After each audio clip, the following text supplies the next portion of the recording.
तो स्टार्ट किया जाए, ना स्टार्ट करें। लास्ट लेक्चर पर हम लोगों ने इवोल्यूशन चैप्टर स्टार्ट किया था और origin of life heading complete कर लिया था। मिलर एक्सपेरिमेंट सब कुछ कंप्लीट हो गया था। तो आज हेडिंग डालिए evolution of life forms.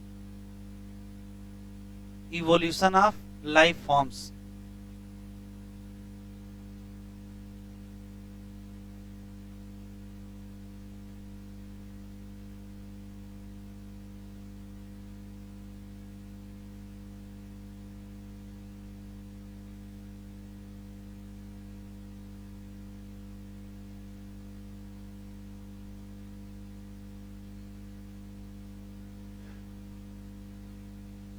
Evolution of life forms, और इसमें हेडिंग है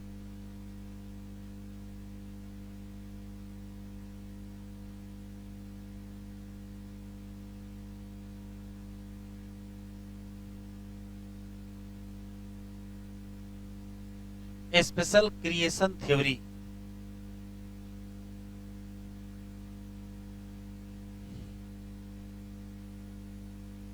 सुन लेते हैं फिर लिख लेते हैं और आगे आ जाओ। तो बैठा यहां स्पेशल क्रिएशन थ्योरी। इस थ्योरी के हिसाब से सिर्फ 3 बातें हैं। पहली बात यह है, बातचीत न करो भाई। हाँ, पहली बात यह है कि जितनी भी स्पीसीज या फॉर्म्स या लिविंग ऑर्गेनिज्म हम सब देख रहे हैं, ये एज सच ईश्वर के द्वारा बनाई गई है, as such created by God. पहली बात। दूसरी बात यह है कि जो डाइवर्सिटी दिख रही है, डिफरेंट टाइप के प्लांट्स और एनिमल हमको दिख रहे हैं, ये डाइवर्सिटी जैसी थी वैसी ही है और वैसी ही रहेगी।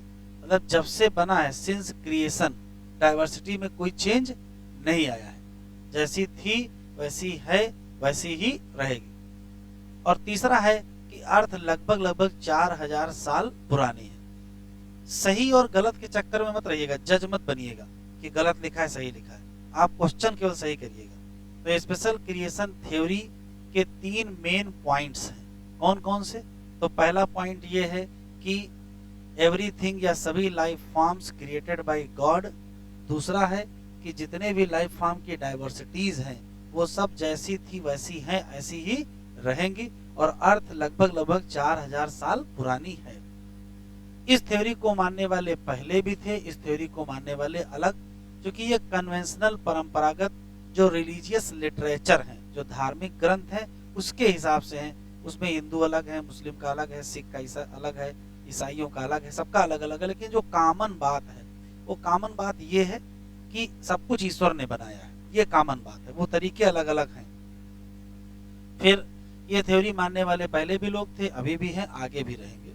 लेकिन इस थ्योरी को 19th सेंचुरी में, 19वीं शताब्दी में बहुत ज्यादा चैलेंज फेस करना पड़ा। स्पेशली किस व्यक्ति से? तो आंसर देंगे चार्ल्स डार्विन। चार्ल्स डार्विन ने इस थ्योरी को ग्रेटली चैलेंज कर दिया।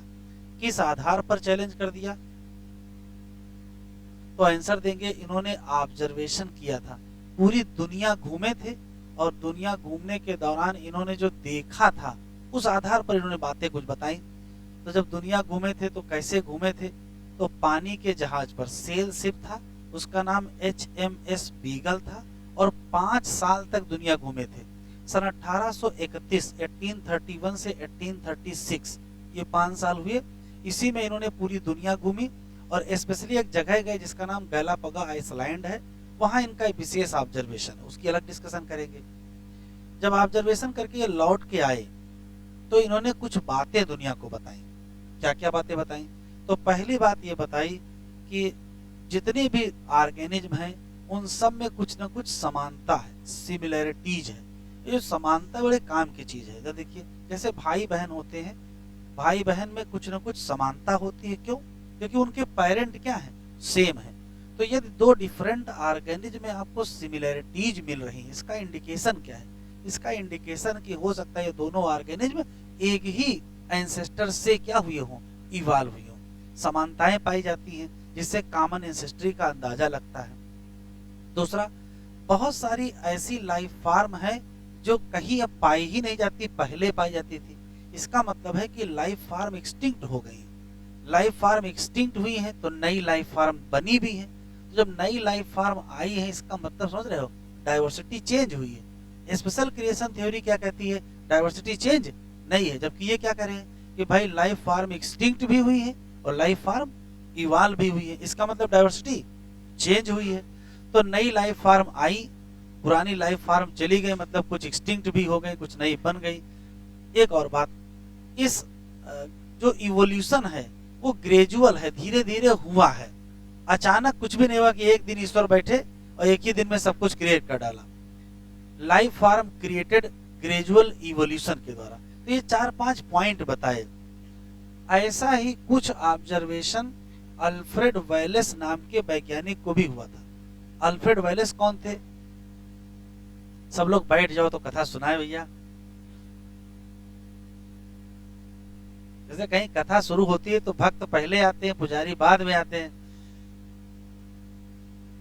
हाँ, प्रसाद भी मिलेगा। बैठ गए सब लोग, शुरू करें? फिर से सुनते हैं। देखो 10 मिनट बेकार क्या सुनाना। शुरू करें?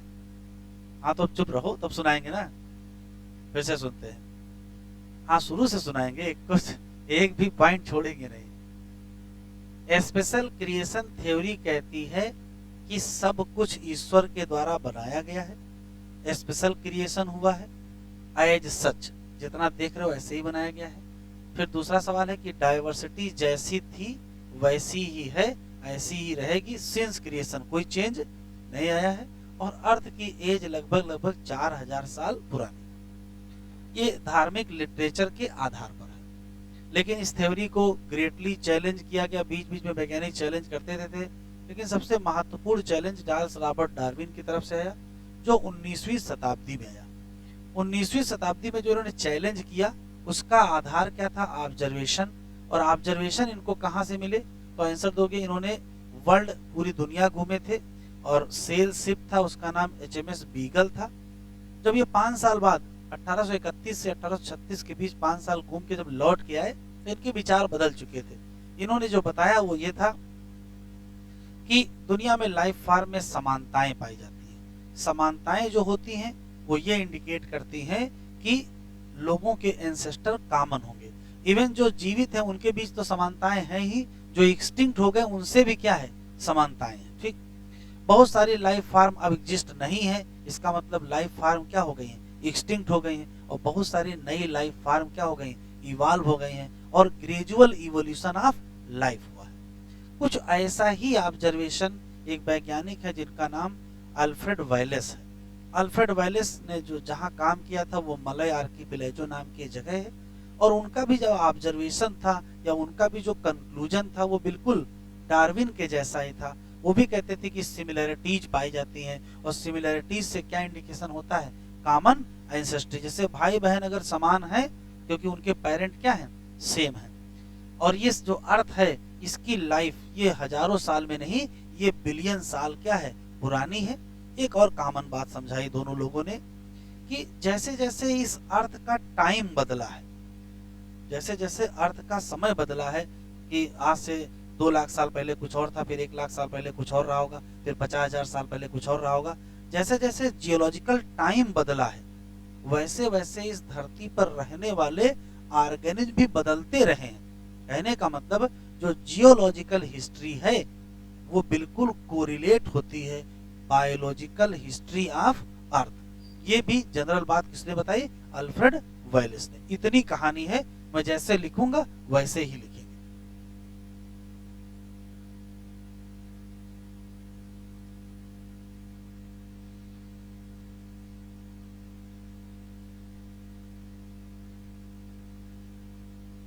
On basis of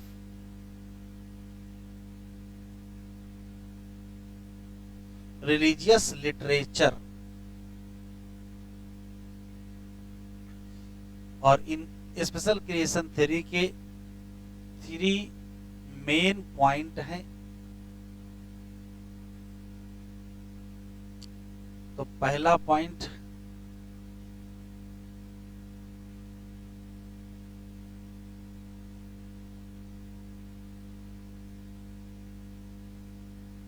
all living organism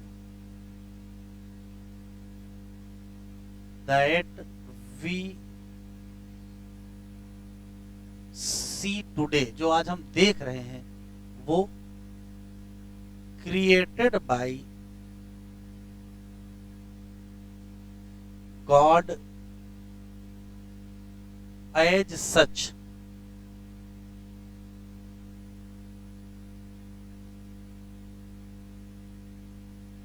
दूसरा, डाइवर्सिटी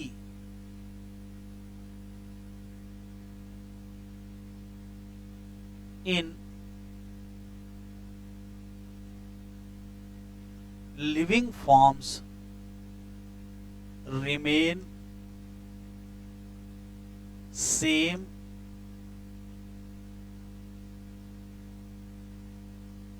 since creation and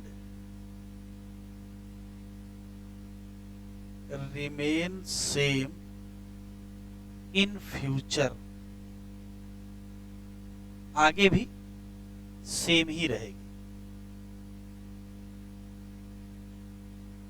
और अर्थ is about 4000 year old.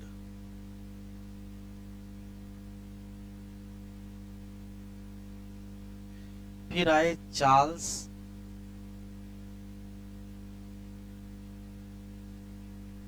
Robert Darwin.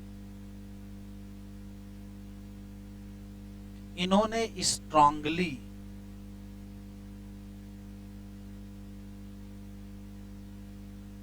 Challenge कर दिया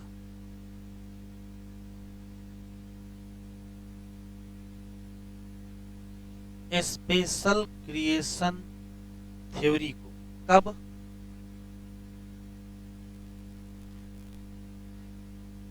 in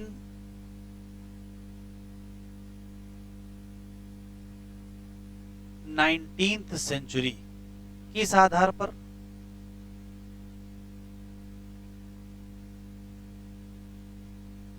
on basis of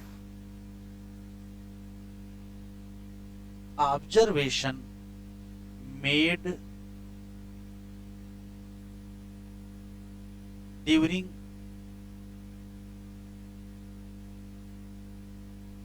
sea voyage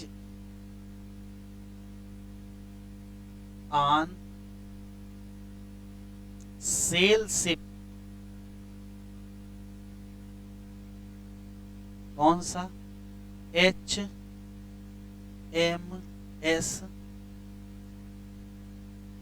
beagle. कितने दिनों के लिए? फॉर 5 ईयर, 1831 से 1836।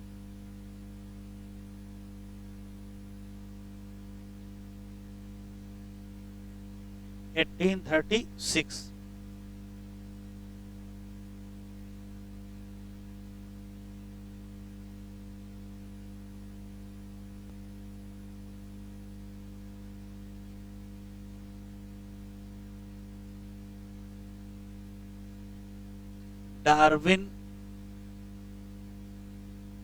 कंक्लूजन। क्या कंक्लूजन है? तो लिख डालिए। आल बातचीत ना करो भाई। क्या स्पीड बढ़ाएं पढ़ाने की? जब लिखने का टाइम नहीं मिलेगा तभी बतियाओ कम। या तो आराम से पढ़ो, या तो स्पीड बढ़ा देंगे।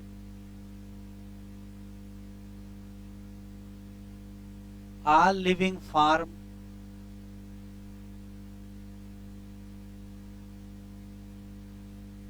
share similarities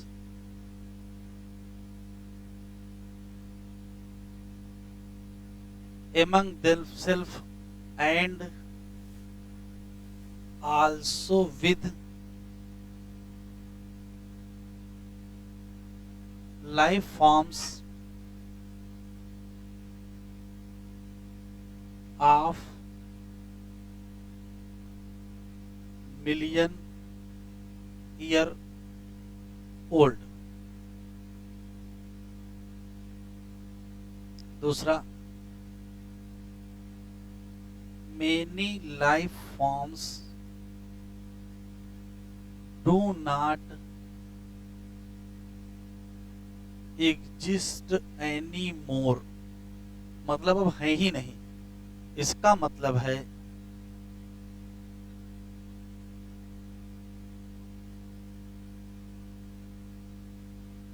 many life form extinct in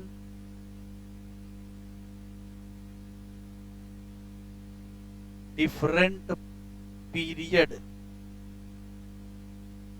of earth। तो इसका ये भी मतलब है many new life forms arise in different period of earth। तो पांचवा कंक्लूजन है gradual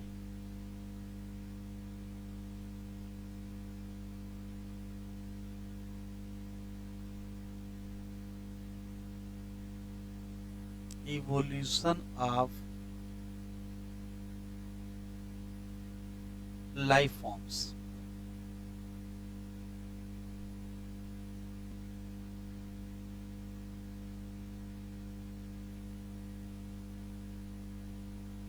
Darwin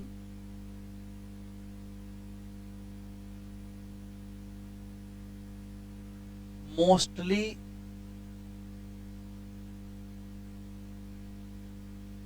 work at Galapagos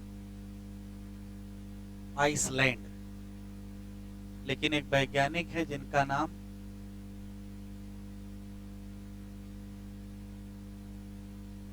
Alfred Wallace है।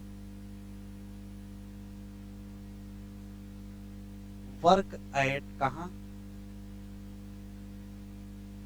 Malay archipelago. ये हैं कौन? ये नेचुरलिस्ट हैं, प्रकृति विज्ञानी, और ये सिमिलर कंक्लूजन पर पहुंचे एज लाइक क्या? डार्विन। जैसा डार्विन के कंक्लूजन थे वैसे इनके भी कंक्लूजन थे। क्या क्या था? तो all living form share similarities, और सिमिलरिटीज क्या इंडिकेट करती हैं?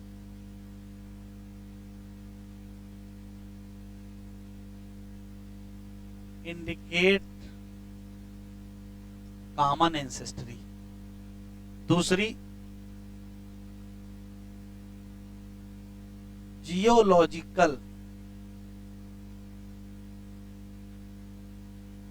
History of earth closely correlate with biological history. मतलब जैसे जैसे धरती बदली है वैसे वैसे धरती पर रहने वाले ऑर्गेनिज्म भी बदले हैं। और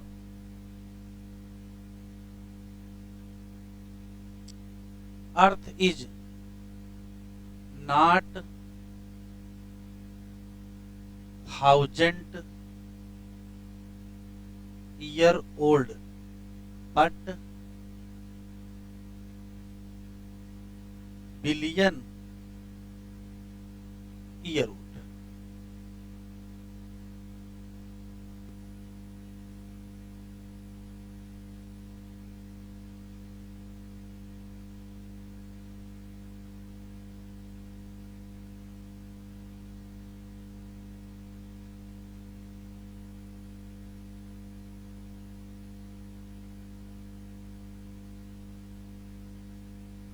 चलो सुन लो।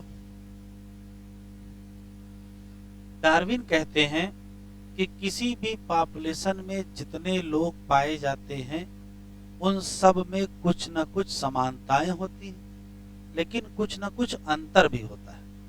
अंतर को वेरिएशन कहते हैं। तो पॉपुलेशन में वेरिएशंस पाई जाती हैं। वेरिएशन का मतलब कैरेक्टर, कोई विशेष। यदि किसी विशेष कैरेक्टर की मदद से कोई ऑर्गेनिज्म किसी नेचुरल कंडीशन में आसानी से सरवाइव कर जाए, किसी नेचुरल कंडीशन में आसानी से सरवाइव करने का मतलब ये है कि उस पर्टिकुलर इंडिविजुअल ने नेचुरल चीजों का बढ़िया इस्तेमाल किया, तभी वो सरवाइव कर पाएगा। तो यदि किसी ऑर्गेनिज्म के पास कोई ऐसी वेरिएशन है जिसकी मदद से ऑर्गेनिज्म ने नेचुरल रिसोर्स का बेहतर इस्तेमाल किया और नेचुरल कंडीशन में सरवाइव कर गया, तो उस वेरिएशन को फेवरेबल वेरिएशन कहते हैं। जिस भी इंडिविजुअल में वो फेवरेबल वेरिएशन पाई जाएगी उस इंडिविजुअल को फिटेस्ट इंडिविजुअल कहते हैं या उसकी फिटनेस कहते हैं। जब कभी डिफिकल्ट नेचुरल कंडीशन होती हैं तो वही ऑर्गेनिज्म सरवाइव करता है जिसके पास फिटेस्ट वेरिएशन हो या जिसके पास फेवरेबल वेरिएशन हो। तो यदि डिफिकल्ट नेचुरल कंडीशन है, किसी व्यक्ति के पास अच्छी वेरिएशन है, तो वो आदमी सरवाइव कर जाएगा। कहने का मतलब है कि डिफिकल्ट नेचुरल कंडीशन में फिटेस्ट इंडिविजुअल ही सरवाइव करेगा। फिटेस्ट इंडिविजुअल के सरवाइव करने को सर्वाइवल ऑफ फिटेस्ट कहते हैं। ये कॉन्सेप्ट हर्बर्ट स्पेंसर नाम के वैज्ञानिक का है, लेकिन इसी बात को डार्विन नेचुरल सिलेक्शन कहते हैं। फिर से सुनते हैं। किसी भी पॉपुलेशन में बिल्ट इन वेरिएशन पाई जाती है। ऐसी कोई भी वेरिएशन जो उस ऑर्गेनिज्म की मदद करे सरवाइव करने में, उस वेरिएशन को फेवरेबल वेरिएशन कहते हैं। जिस इंडिविजुअल में वो फेवरेबल वेरिएशन होगी वो फिटेस्ट इंडिविजुअल होगा। डिफिकल्ट नेचुरल कंडीशन में फिटेस्ट इंडिविजुअल सरवाइव करेगा, इसको सर्वाइवल ऑफ फिटेस्ट कहेंगे हर्बर्ट स्पेंसर से। लेकिन उसी को नेचुरल सिलेक्शन कहेंगे कौन? डार्विन। डार्विन क्या कहते हैं? डार्विन कहते हैं कि वो जो अच्छी वेरिएशन है, फेवरेबल वेरिएशन, वो उसको नेचर ने दी है। नेचर ने उसको फेवरेबल वेरिएशन दे करके उसको फिट बनाया कि वो किसी भी कंडीशन को क्या कर सके, एडाप्ट कर सके। तो फिटनेस क्या है? तो फिटनेस किसी भी इंडिविजुअल की वो योग्यता है जो किसी भी कंडीशन को एडाप्ट कर सके। कंडीशन खराब हुई फिर भी अपने आप को बचा ले गए। जो बचा ले जाएगा वो फिटेस्ट होगा और जो नहीं बचा पाएगा वो खत्म हो जाएगा। तो डार्विन कहते हैं कि फिटनेस का सिर्फ इतना मतलब नहीं है कि कोई किसी एडवर्स कंडीशन में सरवाइव कर जाए। भाई मान लेते आज आप एडवर्स कंडीशन में सरवाइव कर जाओगे लेकिन अमर नहीं हो, एक ना एक दिन तो नेचुरल डेथ भी हो जाएगी, तो फिर बचे रहने का क्या मतलब है एडवर्स कंडीशन में? भाई कुछ लोग आज मर गए और कुछ लोग बाद में मर गए, मर तो गए ना। तो डार्विन कहते हैं, डार्विन के तरीके से सोचो, डार्विन कहते हैं कि फिटनेस का असली मतलब है रिप्रोडक्टिव फिटनेस। एनसीईआरटी लिखा है fitness refers to ultimately and only reproductive fitness. लोगों ने कहा ये कौन सी फिटनेस है? कहा फिटनेस का ये मतलब है कि ऑर्गेनिज्म सरवाइव करे किसी डिफिकल्ट कंडीशन में, ये पहली शर्त है। लेकिन मरने से पहले बहुत सारे बच्चे पैदा करे और उन बच्चों के पास भी वो योग्यता हो उस डिफिकल्ट नेचुरल कंडीशन में सरवाइव करने की। इवन बच्चे और आसानी से सरवाइव कर जाएं, मतलब पेरेंट को उसी कंडीशन में सरवाइव करने में बहुत मेहनत करनी पड़ी हो और बच्चे अगर आसानी से उसी कंडीशन में सरवाइव कर जाएं तो ये असली फिटनेस है। सिर्फ इंडिविजुअल बच जाए और बाद में वो मर जाए, ये फिटनेस नहीं है। वो बच्चे पहली शर्त है, ढेर सारे बच्चे हों दूसरी शर्त है, और बच्चे उस परिस्थिति में और आसानी से बच जाएं, ये असली फिटनेस है। इसी को कहते हैं रिप्रोडक्टिव फिटनेस। ये किसने दिया? डार्विन ने। तो डार्विन कहते हैं fitness is ultimately and only, कौन सी फिटनेस? Reproductive fitness. और रिप्रोडक्टिव फिटनेस का मतलब ऑर्गेनिज्म सरवाइव करे, ढेर सारी प्रोजनी छोड़ के जाए और वो प्रोजनी उसी इन्वायरमेंट में और आसानी से क्या कर जाए? सरवाइव कर जाए। यही असली फिटनेस है और यही असली क्या है? नेचुरल सिलेक्शन है। नेचुरल सिलेक्शन को चीफ मैकेनिज्म ऑफ इवोल्यूशन किसने बताया? डार्विन। लिखो।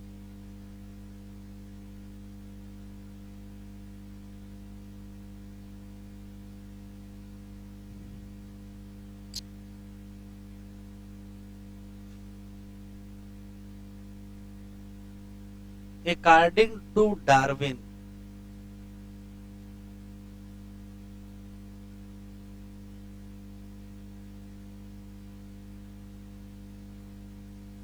any population have built in variation। अब ये बिल्ट इन क्या होती है? ऐसा कोई कैरेक्टर जो पहले से ही मौजूद हो।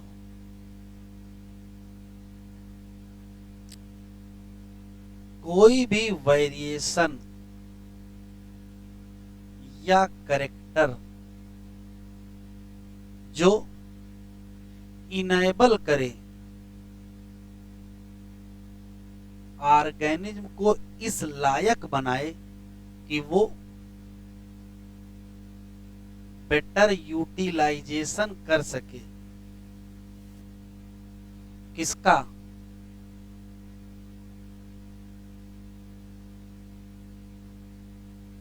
नेचुरल रिसोर्सेज को, और सरवाइव कर सके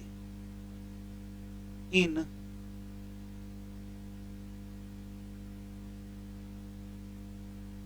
नेचुरल कंडीशन। तो इसी वेरिएशन का नाम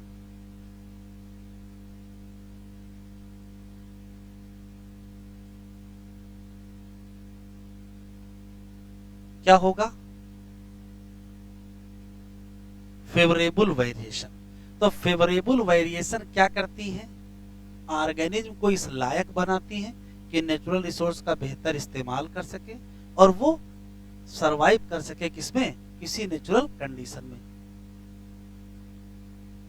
ऐसा कोई भी इंडिविजुअल जिसके पास क्या हो?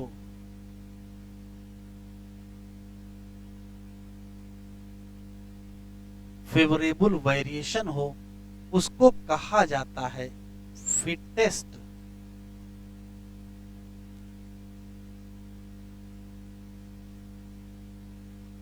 Individual that have fitness. इसके पास फिटनेस होती। अब फिटनेस क्या है?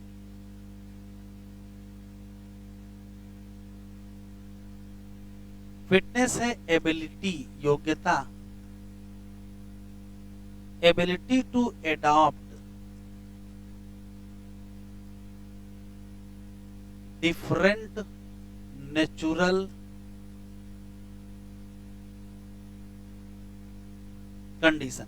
किसी भी नेचुरल कंडीशन को एडाप्ट करने की जो योग्यता है उसी को क्या कहते हैं? Fitness. Ability to adapt different natural condition and get selected by nature for survival।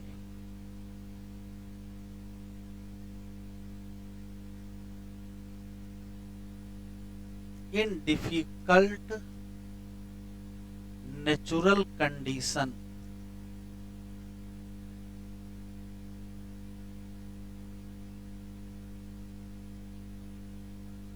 क्या होगा? फिटेस्ट इंडिविजुअल सरवाइव कर जाए विद किसकी मदद से?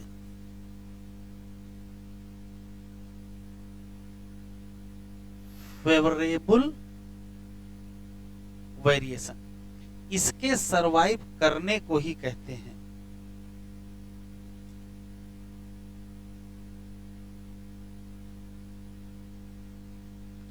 सर्वाइवल ऑफ फिटेस्ट, जो कॉन्सेप्ट दिया हर्बर्ट स्पेंसर, और इसी का दूसरा नाम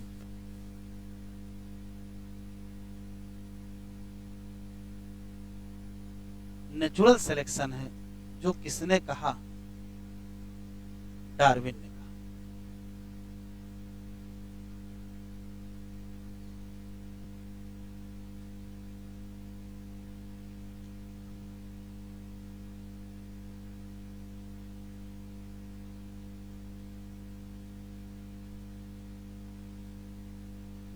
अकॉर्डिंग टू डार्विन क्या है? Fitness ultimately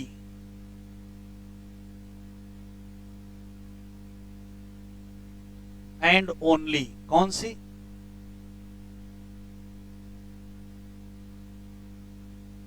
reproductive fitness. Fitness का असली मतलब यही है। अब ये रिप्रोडक्टिव फिटनेस क्या है? तो इसमें 3 शर्त हैं।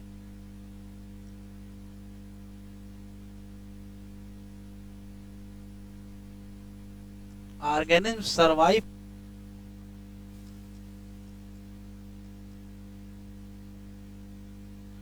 किसी नेचुरल कंडीशन में, एक शर्त है। दूसरा है ऑर्गेनिज्म लीव मोर जनी,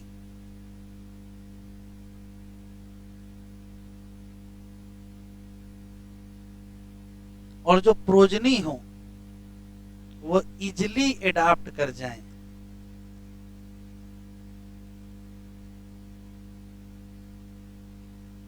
टू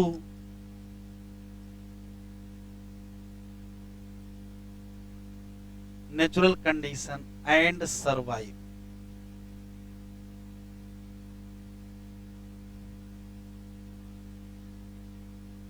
अगर प्रोजनी आसानी से अडाप्ट करके और सरवाइव कर जाएं तो यही असली में रिप्रोडक्टिव फिटनेस है। डार्विन के हिसाब से natural selection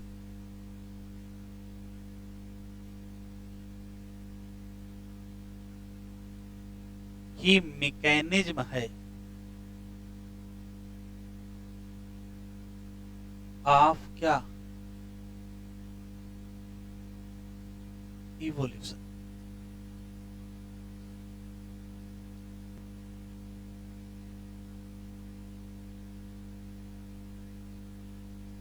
evolution of life forms a theory. Conventional religious literature, जो परंपरागत धार्मिक ग्रंथ हैं, वो देते हैं क्या? Theory of special creation. और इन थ्योरीज के मेन 3 पॉइंट्स हैं। पहला पॉइंट है सभी लिविंग ऑर्गेनिज्म, जितनी भी स्पीसीज या जितनी भी टाइप हम देख रहे हैं, ये सब बनाई गई हैं क्या? As such. ठीक। दूसरा है कि जो डाइवर्सिटी है वो सेम थी सिंस क्रिएशन, मतलब सेम ही रहेगी क्या? इन फ्यूचर, मतलब कोई चेंज नहीं। और अर्थ लगभग 4000 साल पुरानी। ये यहां खत्म हो गया स्पेशल क्रिएशन थ्योरी। इन सारे आइडियाज को स्ट्रांगली चैलेंज किया गया किस सेंचुरी में? 19th। तो सेंचुरी अगर 19th होगी तो सन 1800 चल रहे होंगे, ये याद रखिएगा। किस आधार और किसने किया? तो कहोगे चार्ल्स रॉबर्ट डार्विन ने किया। किस आधार पर किया? ऑब्जर्वेशन, ऑब्जर्वेशन इनको कहाँ मिले? समुद्री यात्रा किससे किए? सेल शिप, किस जहाज पर? HMS beagle. डार्विन ने कंक्लूड किया, क्या कंक्लूड किया? तो यहां से देखो कंक्लूजन शुरू है। एग्जिस्टिंग लिविंग फॉर्म जितनी आज दिख रही हैं उन सब में क्या है? समानताएं। वो अलग अलग डिग्री की समानताएं हैं, आपस में तो समानता है ही, इवन उनसे भी समानता है जो क्या थी? मिलियन ईयर एगो रहते थे। बहुत सारी life form do not exist any more, मतलब अब कहीं है ही नहीं। तो इसका मतलब क्या हुआ? इसका मतलब है कि क्या हुआ है? एक्सटिंक्शन हुआ है life form in year gone. लेकिन नई फॉर्म ऑफ लाइफ क्या हुआ? In different period of history of अर्थ। और आखिरी पॉइंट है क्या? Gradual evolution of life. यहां तक खत्म हो गया क्या? डार्विन का कंक्लूजन। अब यहां से कॉन्सेप्ट ऑफ फिटनेस स्टार्ट हो गया है। तो हमने क्या किया? अल्फ्रेड वेलेस वाला साथ में आपके बता दिया है, कोई बात नहीं, साथ में पढ़ लेते हैं। एनी पॉपुलेशन, किसी भी पॉपुलेशन में क्या हो सकती है? Built in variation in character. ऐसा कोई भी कैरेक्टर जो इस लायक बनाए some to survive better in natural condition, चाहे वो क्लाइमेट हो, चाहे फूड हो, चाहे फिजिकल फैक्टर हो, और ऐसे आउटब्रीड अदर्स, मतलब उनके जो प्रोजनी हो वो लेस एंडोर्ड का मतलब कम संकट हो उनको, तो क्या? Survive under such natural condition. Another word इसके लिए यूज किया गया, वो कौन सा था? फिटनेस। इंडिविजुअल तो इंडिविजुअल, या पॉपुलेशन, अगर पूरी पॉपुलेशन बच रही है तो फिटनेस आप पॉपुलेशन कहोगे। The fitness according to Darwin, ठीक कर लो, इंपॉर्टेंट है, रिफर्स अल्टीमेटली एंड ओनली, कौन सी फिटनेस?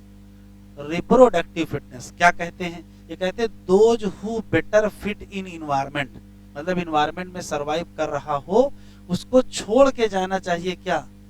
ज्यादा से ज्यादा प्रोजनी देन द अदर। और वो जो प्रोजनी हो वो क्या होनी चाहिए? लेस एंडोड होनी चाहिए, सरवाइव कर जानी चाहिए। लिखा है therefore will survive more hence selected by nature. इसी को डार्विन ने क्या कहा? नेचुरल सिलेक्शन कहा, और इसी को मैकेनिज्म ऑफ इवोल्यूशन कहा। कह रहा याद रखो अल्फ्रेड वेलेस को, वो कौन है? नेचुरलिस्ट। कहाँ काम किए? Malay archipelago. इनको भी क्या मिला? सिमिलर कंक्लूजन मिला, लगभग उसी टाइम, ठीक है, बस जगह अलग अलग है। ये मलय आर्किपेलागो पर काम किए, वो गैलापागा आइसलैंड पर किए। इनका भी कहना है कि in due course of time apparently new type of organism recognize, मतलब बने। सभी एग्जिस्टिंग लाइफ फॉर्म में क्या है? समानताएं हैं, और समानताएं क्या बताती हैं? कॉमन एंसेस्टर बताती हैं। और जो एंसेस्टर अलग अलग पीरियड में रहे होंगे, अलग अलग पीरियड ऑफ हिस्ट्री में रहे होंगे, जैसे यहाँ लिखा है इपोक, पीरियड और इरा, ये भी आगे हम आपको पढ़ाएंगे क्या है, इपोक क्या है, पीरियड क्या है, इरा आगे पढ़ेंगे। ये लाइन हमने आपको लिखा है, टिक कर लीजिए, इंपॉर्टेंट है। जियोलॉजिकल हिस्ट्री ऑफ अर्थ बिल्कुल कोरिलेट करती है किससे? बायोलॉजिकल हिस्ट्री, ठीक है। जैसे जैसे धरती बदली है वैसे वैसे धरती पर रहने वाले ऑर्गेनिज्म भी बदले हैं। और कॉमन परमिसिबल कंक्लूजन, दोनों लोग इस बात पर सहमत हैं कि जो अर्थ है वो हजारों साल पुरानी नहीं है, ये क्या है? बिलियन ईयर ओल्ड है। चलिए हेडिंग डालिए, एविडेंसेज ऑफ इवोल्यूशन।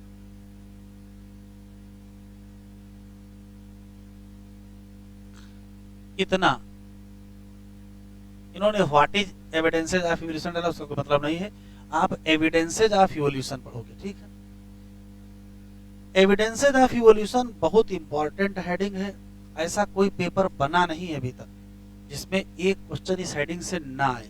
अगर चैप्टर से एक क्वेश्चन पूछ रहे होंगे तो इसी हेडिंग से पूछे, मतलब आना ही आना, कोई चांस है ही नहीं।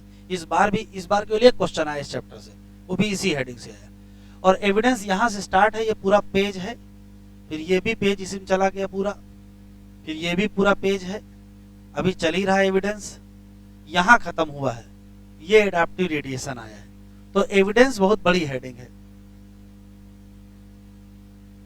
ना बतियाओ, अलग बैठा देंगे। अब दोबारा आवाज नहीं आनी चाहिए। एविडेंसेज ऑफ इवोल्यूशन, एनसीईआरटी ने क्या किया है कि पूरा ऐसे ही लिखते चले गए हैं, लेकिन हम लोग इसको अलग अलग पैराग्राफ, अलग अलग हेडिंग पढ़ेंगे। जैसे यहां से लेकर के यहां तक फॉसिल वाला एविडेंस है, तो इस मेन हेडिंग के अंदर आप ये हेडिंग डालो, पैलिएंटोलॉजिकल एविडेंस, पहली हेडिंग। तो पहली हेडिंग पैलिएंटोलॉजिकल एविडेंस।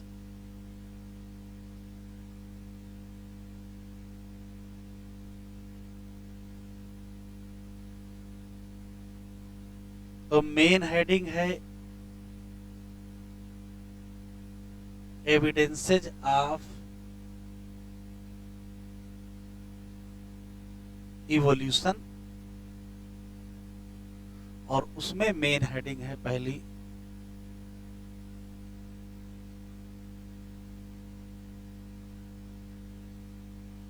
पैलिएंटोलॉजिकल एविडेंस। सुन लीजिए,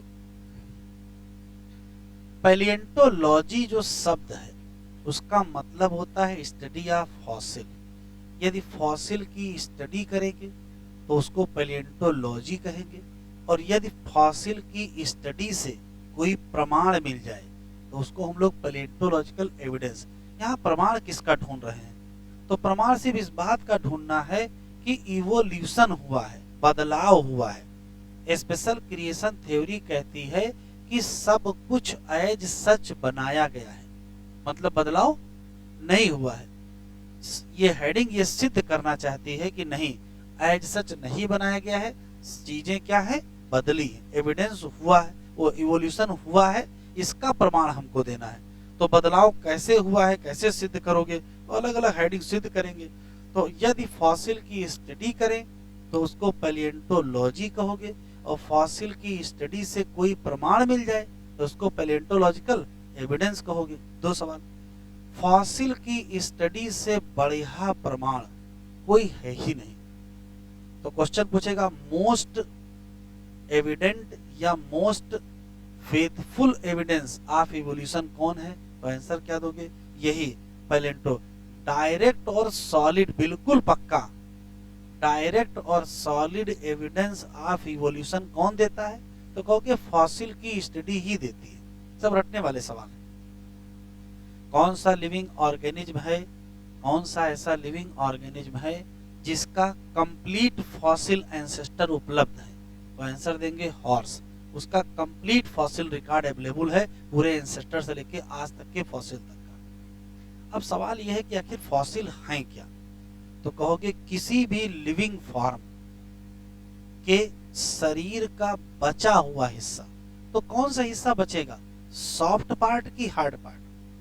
कॉमन सी बात है भाई, मिलियन सालों बाद तो हार्ड पार्ट का ही कुछ अवशेष मिल सकता है। तो remains hard part of living form, specially वो जो एक्सटिंक्ट हो गए उनका, उसी को फॉसिल कहते हैं। फॉसिल मिलते कहाँ हैं? तो फॉसिल मिलते हैं चट्टानों में। जब चट्टानों में खुदाई होती है तो वहां फॉसिल मिलते हैं। कौन सी चट्टान? तो दुनिया में कई टाइप की रॉक्स पाई जाती हैं, जैसे उसमें से एक रॉक है सेडिमेंट्री रॉक। अभी लिखना नहीं। जैसे मान लेते हैं ये कोई वाटर बॉडी है और यहां तक वाटर है। समय के साथ इसमें जो चीजें पार्टिकल हैं वो धीरे धीरे नीचे बैठती हैं। नीचे बैठने को सेडिमेंटेशन कहते हैं। मान लेते हैं कि थोड़ा कीचड़ इतना इकट्ठा हो गया, फिर कीचड़ इतना इकट्ठा हो गया, फिर इतना इकट्ठा हो गया, और इतना मोटा वाटर कॉलम है। अगर इतना मोटा वाटर कॉलम मिलियन सालों तक इसके ऊपर बना रहेगा तो नीचे जानते हो यहां चट्टान डेवलप हो जाएगी, जिसको रॉक कहोगे, और इसी रॉक को सेडिमेंट्री रॉक कहते हैं। फिर समय के साथ धरती पर उथल पुथल होगी और हो सकता है ये सरफेस पर आ जाए। अब सरफेस पे आ जाएगी तो आप खुदाई करोगे, पानी के नीचे जाके थोड़े खुदाई करोगे। अब जब खुदाई करोगे तो देखो क्या मिलेगा। तो मिलेगा ये कि जो सेडिमेंट्री रॉक होती हैं उसमें कई लेयर मिलती हैं। एक लेयर ये मिल गई, लेयर दिखाई पड़ती हैं अलग अलग। एक लेयर ये मिल गई। अलग अलग लेयर का जो हार्डनेस है वो अलग अलग होती है, इवन कलर भी अलग अलग होते हैं। अगर अर्थ क्रस्ट में आप खुदाई करें तो सारा एक जैसी लेयर नहीं मिलेंगी, कहीं बहुत हार्ड मिलेगी, कहीं थोड़ा सॉफ्ट मिलेगी, कहीं ब्राउन मिलेगी, कहीं थोड़ी ब्लैकिश मिलेगी। तो जब सेडिमेंट्री रॉक को सेक्शन काटते हैं, खुदाई करते हैं, तो कई लेयर मिलती हैं। अब ये बताओ कि ये सबसे नीचे की लेयर है,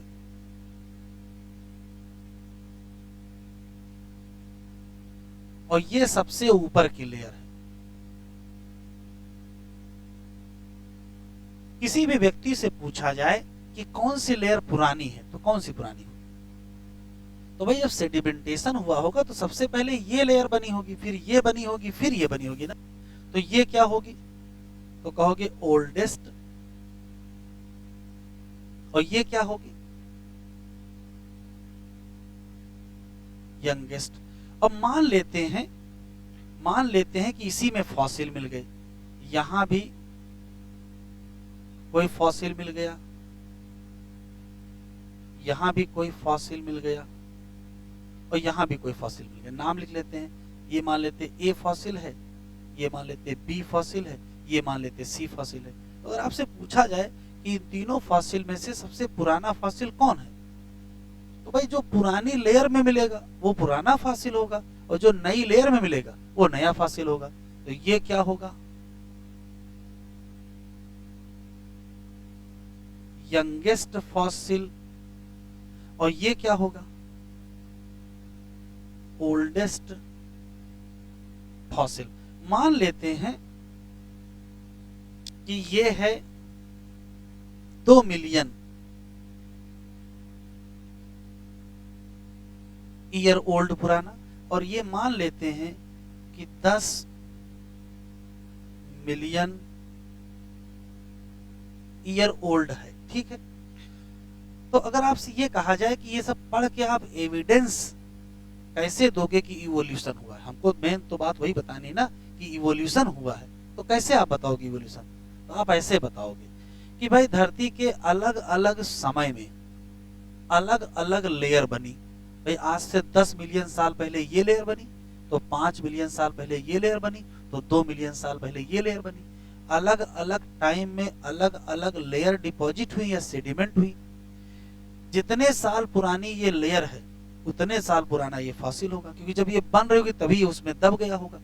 इसका ये भी तो मतलब है कि आज से 10 मिलियन साल पहले धरती पर ये रह रहे होंगे, आज से 5 मिलियन साल पहले धरती पर ये रह रहे होंगे, आज से 2 मिलियन साल पहले धरती पर ये रह रहे होंगे। इसका मतलब ये है कि अलग अलग टाइम में अलग अलग लाइफ फॉर्म थी।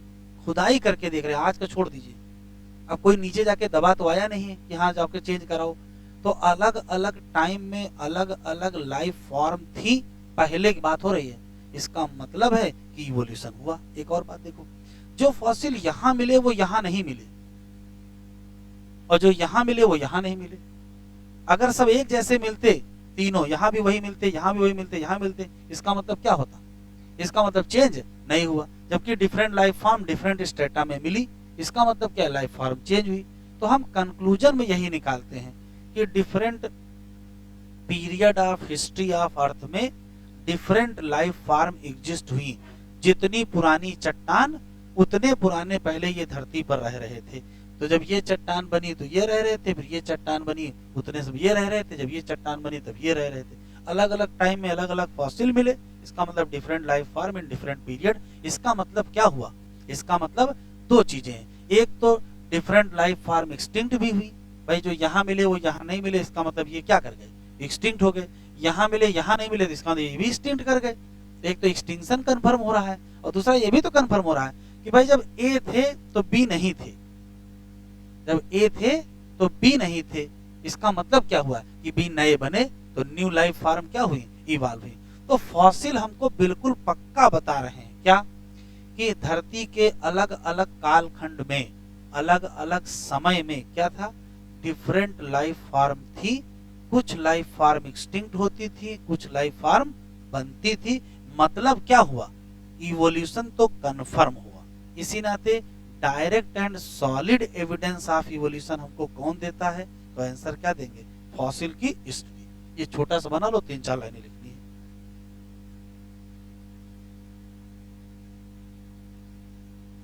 चलो लिखो।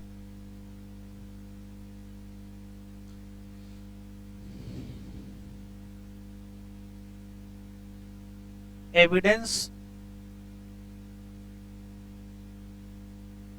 फ्रॉम फॉसिल स्टडी ही को कहते हैं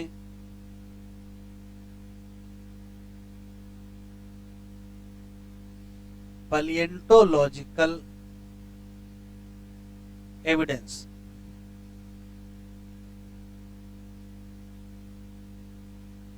फॉसिल की स्टडी देती है direct and solid evidence of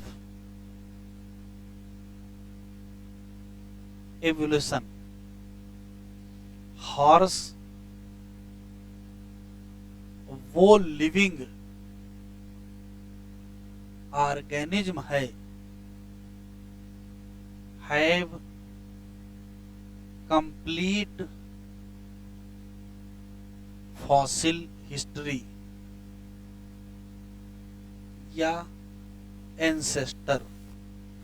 आज जो हॉर्स हमको दिख रहा है उसके पीछे कितने एंसेस्टर रहे हैं उस सब के फॉसिल हम लोगों के पास हैं। फॉसिल क्या है तो कहोगे remain hard part of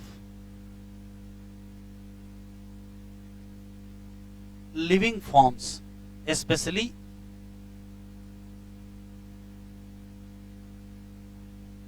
extinct organism. जैसे एग्जाम्पल दिया हुआ है डायनोसॉर्स,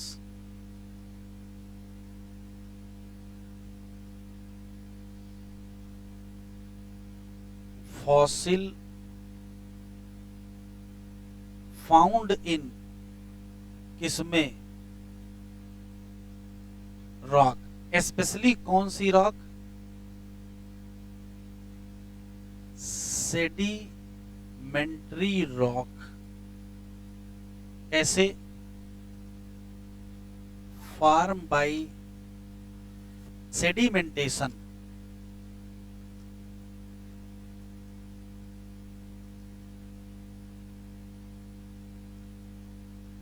during different period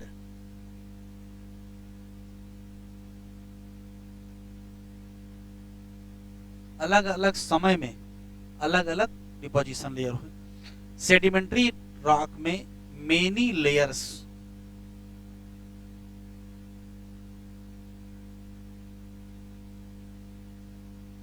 form in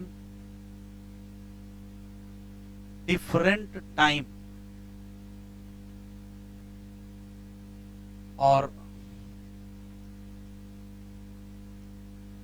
अलग लेयर में different layer with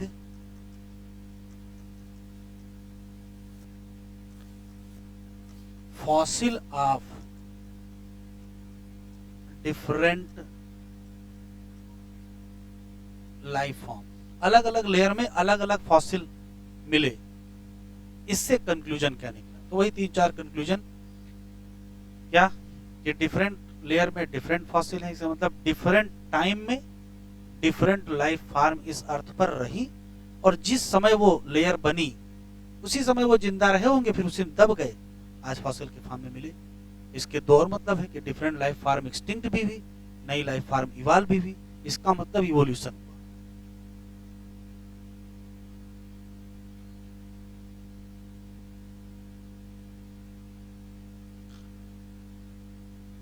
conclusion of fossil study. पहला कंक्लूजन है डिफरेंट लाइफ फॉर्म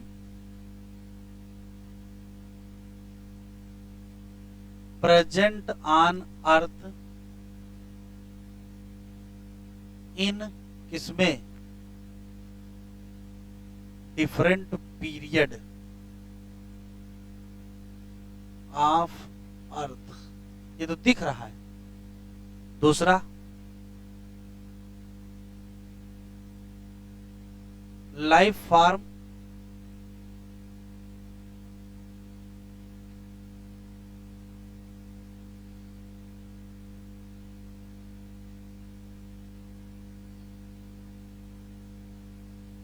वेरीज बदली हैं, क्यों? मेनी लाइफ फॉर्म एक्सटिंक्ट और न्यू लाइफ फॉर्म इवॉल्व।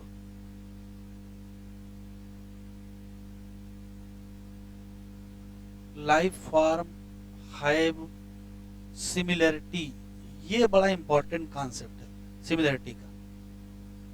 भले ही एक्सटिंक्ट हो गए हैं लेकिन उन दोनों में कुछ न कुछ समानता भी है। तो इवोल्यूशन हुआ है।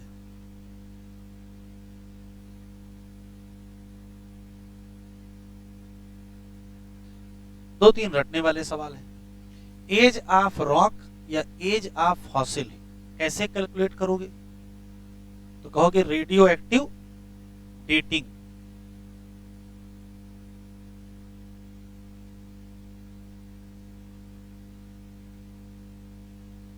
एज ऑफ फॉसिल या रॉक कैलकुलेट बाय किसके द्वारा? Radioactive dating. जैसे तो तीन तरीके हैं। पहला है कार्बन डेटिंग, पढ़ाया गया होगा केमिस्ट्री में। कार्बन डेटिंग में कार्बन 14 जो रेडियो एक्टिव कार्बन है इसका इस्तेमाल करते हैं, मतलब इसका यूज कर लेते हैं किस प्रकार से, और यही मोस्ट कॉमन मेथड है।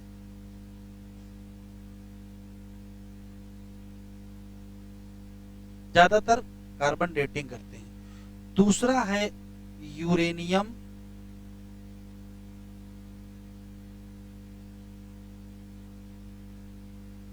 Lead dating. Uranium lead dating ये मोस्ट एंशिएंट मेथड है। और इसकी एक और खास बात है, यूरेनियम लेड में कन्वर्ट होता है, उसकी हाफ लाइफ बहुत ज्यादा होती है। तो ये हाफ लाइफ का कॉन्सेप्ट यूज होता है। तो जब कोई बहुत बड़ी एज कैलकुलेट करनी होती है तो कार्बन डेटिंग से नहीं हो पाएगी, फिर किससे होगी? यूरेनियम लेड से होगी। और एक तीसरा तरीका है electron spin resonance method. Electron spin resonance method ये मोस्ट रीसेंट है, मोस्ट रीसेंट मेथड है और ये मोस्ट एक्यूरेट भी है।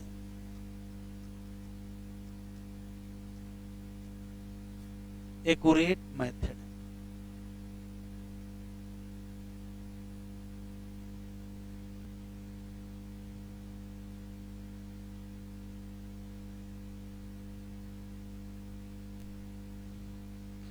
एविडेंसेज दैट इवोल्यूशन हुआ है, ये अलग अलग समय में आया। जैसे पहला फॉसिल क्या है? रिमेन कौन से पार्ट किसके? लाइफ फॉर्म कहाँ? चट्टान। चट्टान कौन सी? सेडिमेंट्री। जब उसके क्रॉस सेक्शन कटेंगे अर्थ क्रस्ट तो इंडिकेट करेगा कि अरेंजमेंट है sediment one over the other, और ये अलग अलग समय में अरेंजमेंट हुआ होगा। अलग अलग एज की जो चट्टान है उसमें क्या है? तो कहोगे fossil of different life form. बस यही मेन चीज है, अलग अलग एज में अलग अलग फॉसिल है। संयोग से ये तभी मरे होंगे जब बन रही होगी पर्टिकुलर सेडिमेंट। इसमें से कुछ की समानता आज के ऑर्गेनिज्म से है, क्योंकि अचानक सडन इवोल्यूशन नहीं, ग्रेजुअल इवोल्यूशन हुआ है। जो एक्सटिंक्ट हो गए वो एक्सटिंक्ट ऑर्गेनिज्म जैसे dinosaur. Study of fossil in different sedimentary layer क्या इंडिकेट करती है? तो बताती है कि ये जियोलॉजिकल पीरियड है जिस समय वो धरती पर थे। Study showed that life form very किए हैं, चेंज हुआ है over the time. Life form, हाँ, कुछ लाइफ फॉर्म केवल एक निश्चित समय में ही मिली है, न उसके पहले थी न उसके बाद। हेंस लाइफ फॉर्म क्या हुई है? Arise in different history of अर्थ।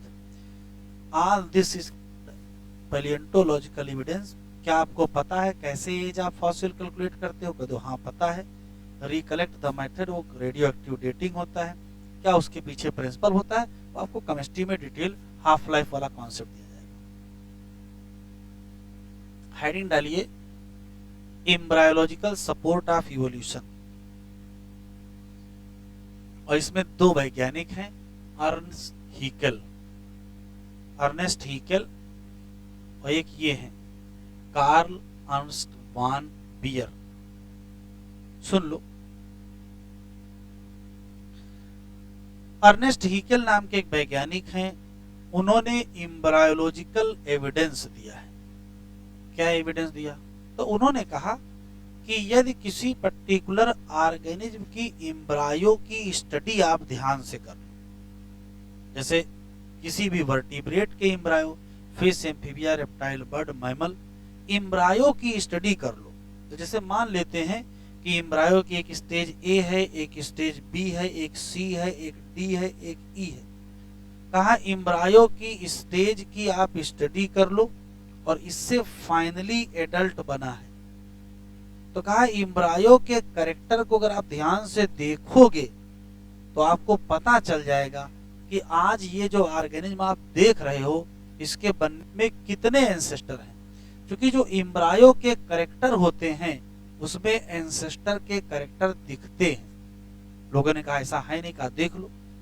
कहा चाहे फिश का देख लो, चाहे एम्फीबिया का, चाहे रेप्टाइल का, चाहे बर्ड का, चाहे मैमल का एम्ब्रायो देख लो, सब में गिल स्लिट पाई जाती है। जबकि न एम्फीबिया में एडल्ट में गिल स्लिट है, न रेप्टाइल में है, न बर्ड में है, न मैमल में है।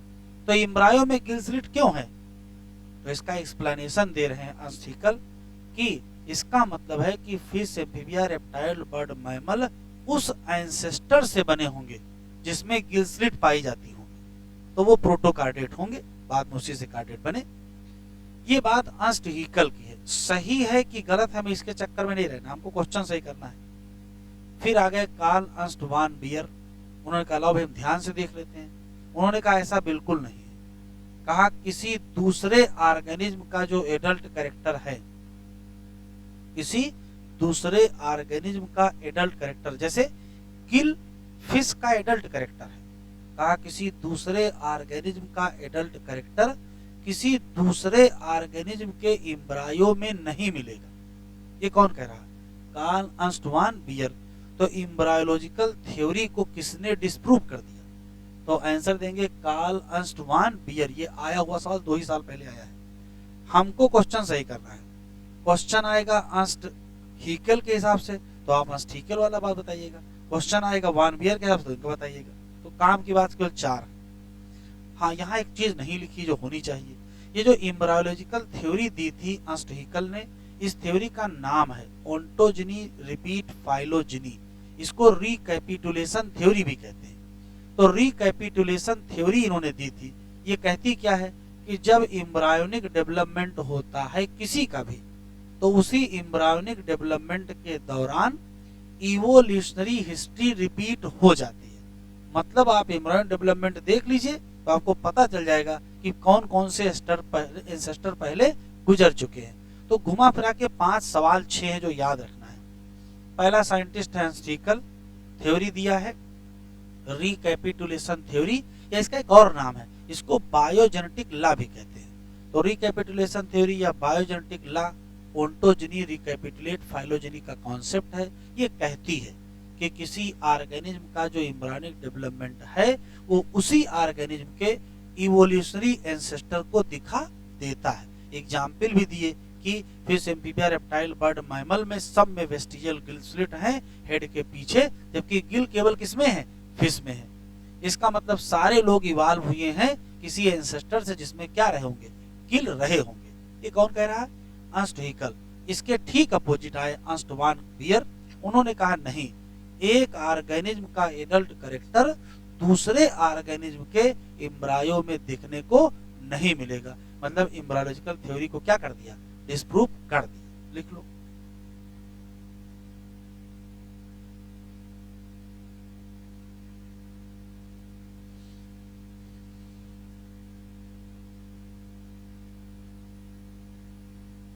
एम्ब्रायोलॉजिकल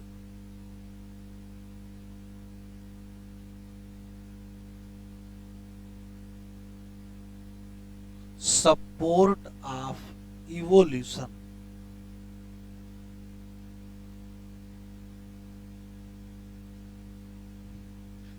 वैज्ञानिक हैं अर्नेस्ट हैकेल। इन्होंने क्या दिया?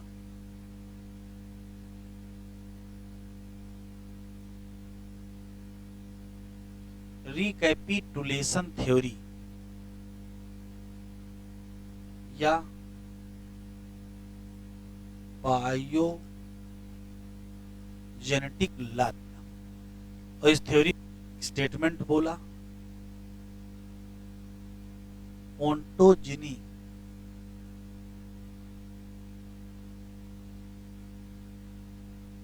Repeat phylogeny. ये इन्वर्टेड कामा में है। ओंटोजिनी शब्द का शाब्दिक मतलब होता है इसका मतलब होता है एम्ब्रायोनिक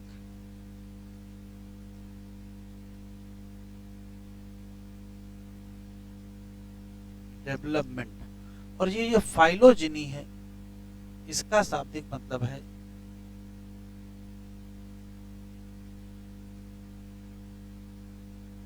इवोल्यूशनरी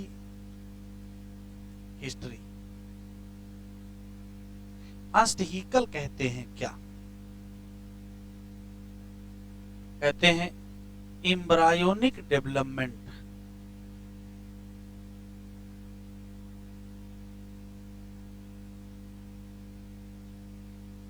ऑफ ऑर्गेनिज्म। जो एम्ब्रायोनिक डेवलपमेंट होगा किसी ऑर्गेनिज्म का, रिपीट कर देगा, रिपीट द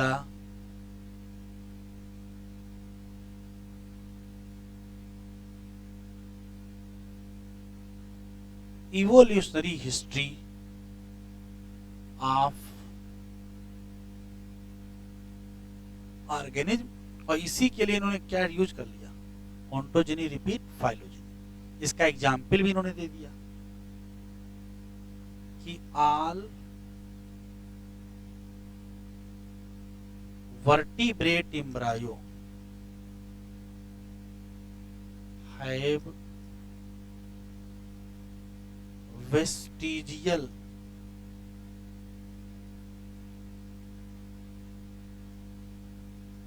गिल स्लिट। कहा? Behind head. सभी वर्टिब्रेट एम्ब्रायो में गिल स्लिट है behind head, but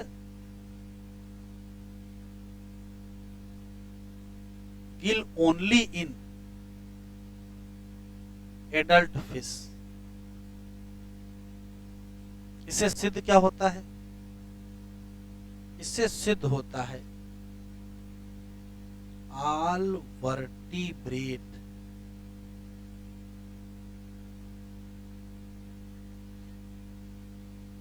evolve with या इवॉल्व फ्रॉम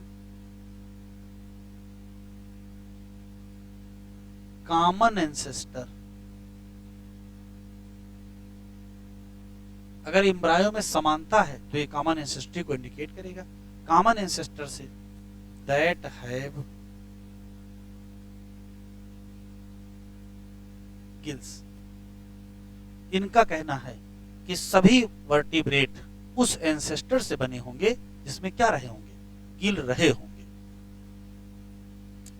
फिर आ गए कौन?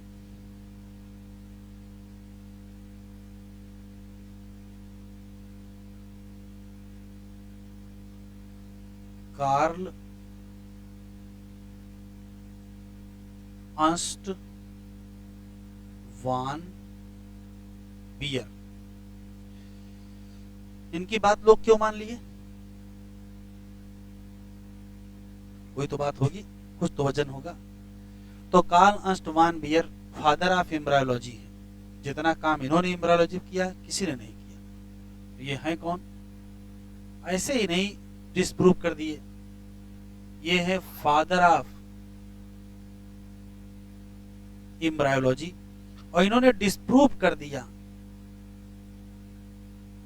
क्या? एम्ब्रायोलॉजिकल थ्योरी ऑफ इवोल्यूशन। क्या कहे के? तो कहा कि embryo never pass through adult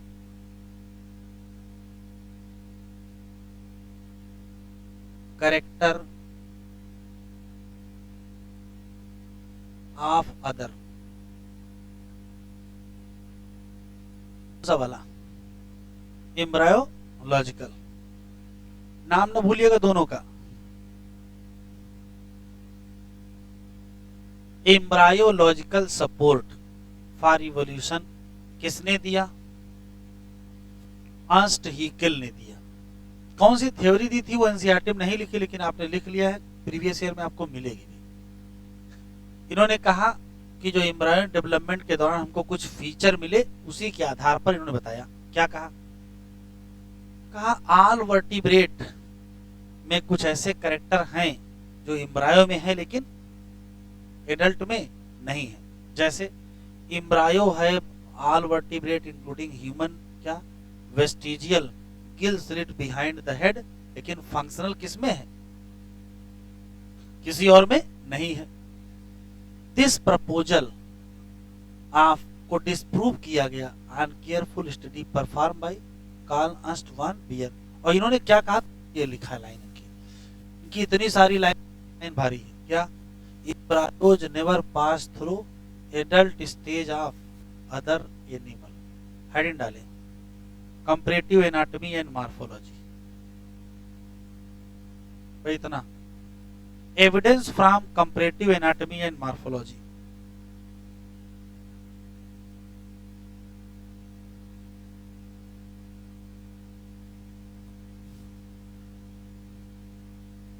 तीसरा एविडेंस है ना,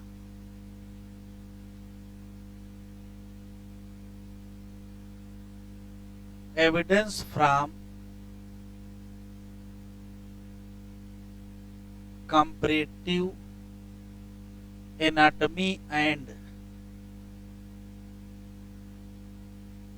मॉर्फोलॉजी। जरा देख लीजिए फिर लिखिएगा आराम से। जैसे मान लेते हैं कि कोई एक आर्गन है ए और एक दूसरा आर्गन है बी, और इन दोनों आर्गन का कंपेयर किया गया। जब कंपेयर करते हैं तो दो आर्गन का कंपेयर दो तरीके से करेंगे। एक आर्गन की एनाटॉमी की तुलना दूसरे आर्गन की एनाटॉमी से करेंगे, या एक आर्गन की मॉर्फोलॉजी की तुलना दूसरे आर्गन की मॉर्फोलॉजी से करेंगे। एनाटॉमी की एनाटॉमी से तुलना उसको कंपैरेटिव एनाटॉमी कहेंगे, मॉर्फोलॉजी की मॉर्फोलॉजी से तुलना उसको कंपैरेटिव मॉर्फोलॉजी कहेंगे। तो जब कंपेयर करते हैं तो हमको दो चीजें मिलती हैं। एक मिलता है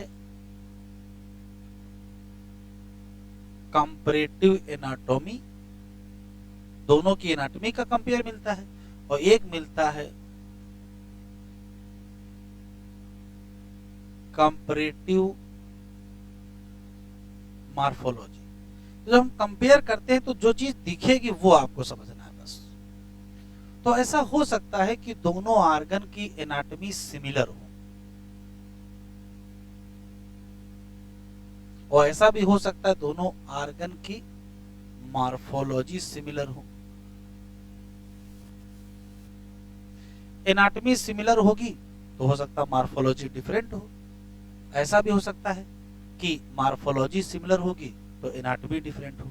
अभी डिफरेंट की चर्चा नहीं कर रहे हैं, अभी सिमिलर की बात कर रहे हैं। मान लेते हैं कि दो आर्गन की एनाटॉमी एक जैसी मिल गई। अब एनाटॉमी क्या होती है? एनाटॉमी वास्तव में इंटरनल स्ट्रक्चर होता है।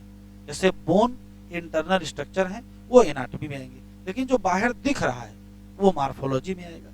तो एनाटॉमी का मतलब इंटरनल स्ट्रक्चर में समानता हो गई है, मार्फोलॉजी का मतलब एक्सटर्नल समानता हो गई है।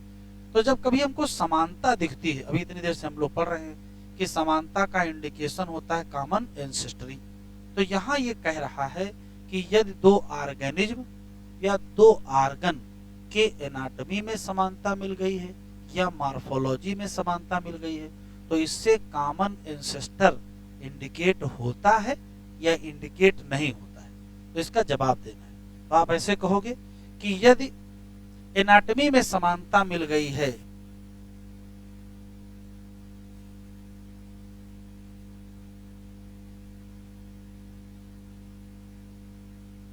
कॉमन एंसेस्ट्री को, और अगर मार्फोलॉजी में समानता मिल गई है तो ये नहीं इंडिकेट करता है। मार्फोलॉजी की समानता कॉमन एंसेस्ट्री को इंडिकेट नहीं करता है। अभी लिखो नहीं, लिखने का टाइम देंगे। Not indicate common ancestry. सवाल यह है कि अगर कॉमन एंसेस्ट्री को इंडिकेट नहीं कर रहे हैं तो फिर इंडिकेट किसको कर रहे हैं? तो दो अलग अलग आर्गन में अगर मार्फोलॉजिकल समानता है तो ये तभी इंडिकेशन है कि दोनों लोग फिर एक जैसा काम करना चाहते हैं, तभी मार्फोलॉजिकल समानता। एग्जाम्पल समझ में आएगा। जैसे एक बर्ड है, पेंगुइन उसका नाम है, उसको पानी में रहना है, तो उसने अपने विंग का इस्तेमाल फ्लिपर की तरीके से किया कि भाई मुझसे तैरेंगे। और एक मैमल है जिसका नाम व्हेल है, उसको भी तो पानी में रहना है, उसको भी तैरना है, लेकिन उसके पास विंग तो थे नहीं, तो उसने अपने फोर लिम्ब का इस्तेमाल फ्लिपर के तरीके से किया। तो दोनों के फ्लिपर देखोगे तो दिखने में एक जैसे होंगे, लेकिन रियल में वास्तव में अलग अलग स्ट्रक्चर है, एनाटॉमी उनकी क्या है, अलग है। तो अगर मार्फोलॉजी एक जैसी दिख रही है, इसका मतलब है कि एडाप्टेशन एक जैसा है, इसका मतलब है फंक्शन एक जैसा है। तो ये भले ही कॉमन एंसेस्ट्री को इंडिकेट नहीं कर रहे हैं, लेकिन ये इंडिकेट किसको कर रहे हैं?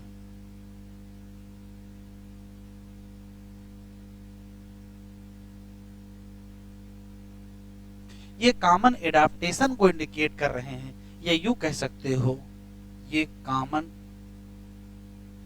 फंक्शन को इंडिकेट कर सकते हैं। तो जब कभी हम दो आर्गन की तुलना करते हैं तो तुलना में हमको दो चीजें दिखती हैं, या तो एनाटॉमी का एनाटॉमी से कंपेयर करते हैं, या तो मार्फोलॉजी का मार्फोलॉजी से कंपेयर करते हैं। एनाटॉमी एनाटॉमी कंपेयर किया तो भी समानता मिल सकती है, मार्फोलॉजी मार्फोलॉजी कंपेयर किया तो भी समानता मिल सकती है। समानता मिल गई, मिलने के बाद उसका इंटरप्रिटेशन क्या करोगे? तो इंटरप्रिटेशन दो ही है, या तो कॉमन एंसेस्टर होंगे या तो कॉमन एंसेस्टर नहीं होंगे। अब कौन कॉमन एंसेस्टर को इंडिकेट करेगा तो वो बता रहे हैं। यदि एनाटॉमिकल सिमिलरिटी मिली तो ये कॉमन एंसेस्ट्री को इंडिकेट करेगी, लेकिन अगर मार्फोलॉजिकल समानता मिली है तो ये कॉमन एंसेस्ट्री को इंडिकेट नहीं करेगी, ये इंडिकेट करेगी कॉमन एडाप्टेशन को या कॉमन फंक्शन को। इतना लिखो।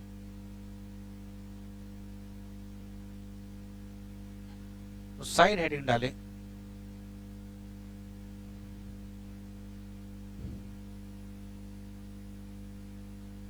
Divergent evolution.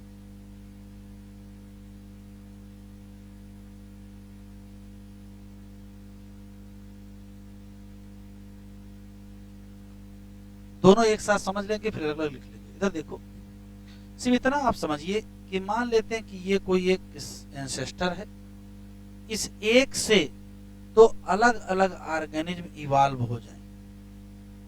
कहने का मतलब different organism evolve from common. अगर डिफरेंट ऑर्गेनिज्म कॉमन से इवॉल्व होंगे तो इसी को डाइवर्जेंट कहेंगे। ये एग्जाम्पल से समझ, या ऐसे भी कह सकते हो कि मान लेते कोई एक स्ट्रक्चर है, इसी एक स्ट्रक्चर से अलग अलग स्ट्रक्चर इवॉल्व हो गए तो भी ये डाइवर्जेंट इवोल्यूशन है। या ये कि ऑर्गेनिज्म है, इससे अलग अलग ऑर्गेनिज्म इवॉल्व हो गए, तो भी ये डाइवर्जेंट इवोल्यूशन। एग्जाम्पल समझ में आएगा। देखो जैसे मान लेते हैं कि 4 लिम्ब है, ये 4 लिम्ब जब ह्यूमन में होता है तो ये हैंड की तरीके से काम कर रहा है, लेकिन यही 4 लिम्ब जब बैट में होता है तो विंग की तरीके से, और यही 4 लिम्ब व्हेल में फ्लिपर की तरीके से इस्तेमाल हो रहा है। देखो एक ही स्ट्रक्चर से क्या बना, हैंड बना, उसी से क्या बना, विंग बना, उसी से क्या बना, एक स्ट्रक्चर से अनेक स्ट्रक्चर बने।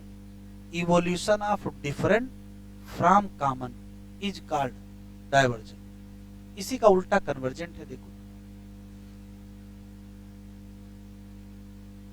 जैसे बर्ड हैं और इंसेक्ट हैं, बर्ड को भी उड़ना है और इंसेक्ट को भी उड़ना है। बर्ड ने क्या किया, अपने 4 लिम्ब से बना लिया विंग। इंसेक्ट ने कहा हमको भी उड़ना है, तो इंसेक्ट ने अपने थोरेक्स के जो सेगमेंट थे उनसे क्या बना लिया, विंग। अब देखो ये स्ट्रक्चर अलग है और ये स्ट्रक्चर अलग है, लेकिन एक जैसा स्ट्रक्चर इवॉल्व हुआ। अगर डिफरेंट थिंग से कॉमन स्ट्रक्चर इवॉल्व हो जाए तो इसी को कहते हैं कन्वर्जेंट। तो डाइवर्जेंट और कन्वर्जेंट में अंतर है, एक लाइन का कॉन्सेप्ट है केवल। जब कभी इवोल्यूशन करो डिफरेंट फ्रॉम कॉमन, अनेक इवॉल्व करो एक से, तो क्या कहोगे। और जब कभी इवोल्यूशन करो कॉमन फ्रॉम क्या, डिफरेंट, अलग अलग स्ट्रक्चर से एक जैसे स्ट्रक्चर बना लो। जैसे ये तो एग्जांपल दिया ही, जैसे मान लो पेंगुइन है, उसको भी पानी में रहना है, उसने अपने विंग को फ्लिपर में कन्वर्ट कर लिया। व्हेल है, उसको भी पानी में रहना है, उसने अपने 4 लिम्ब को फ्लिपर में कन्वर्ट किया। तो किसी ने विंग को फ्लिपर में कन्वर्ट किया, किसी ने 4 लिम्ब को फ्लिपर में कन्वर्ट किया, लेकिन बने तो फ्लिपर ही ना। तो एक स्ट्रक्चर बना फ्लिपर, सोर्स क्या है अलग। किसी ने कहां से बनाया, 4 लिम्ब से, और किसी ने कहां से बनाया, विंग से। अलग अलग स्ट्रक्चर से एक जैसा स्ट्रक्चर बने तो उसको क्या कहते हो, कन्वर्जन। और एक स्ट्रक्चर से अलग अलग बन जाए तो क्या कहते हो, divergence. Divergence clear, convergence clear. लिखो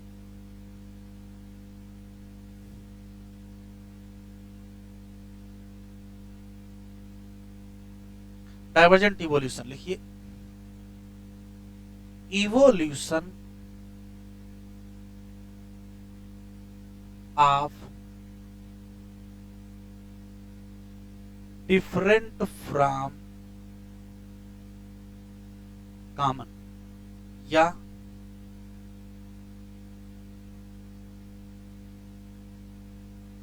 evolution of different species from common ancestor. ठीक है, इसको ऐसे बना लो, ये पॉइंट ऐसे बना लो, ये इधर एरो कर लो, ये इधर एरो कर लो, यहां बना लो, यहां बना लो, ये हो गया। इसका एग्जाम्पल भी लिख लेते हैं।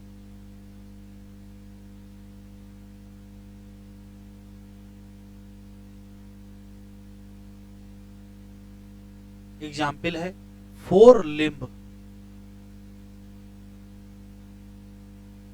Of mammal. सभी मैमल है ना, ह्यूमन भी मैमल, चीता भी मैमल, बैट भी मैमल, व्हेल भी मैमल, सब मैमल है। 4 लिम्ब ऑफ मैमल इवॉल्व हो गया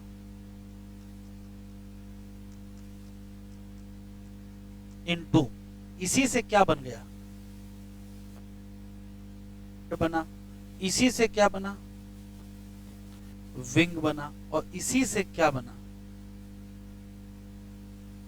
पर बस हैंड किसमें, ह्यूमन में, विंग किसमें, बैट, और फ्लिपर किसमें, वेल। तो एक स्ट्रक्चर से अनेक स्ट्रक्चर बने, क्या कहोगे इसको? इसको डाइवर्जेंट कहोगे।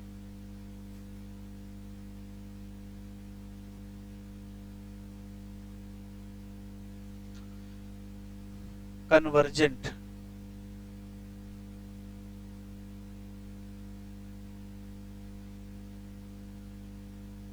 इवोल्यूशन।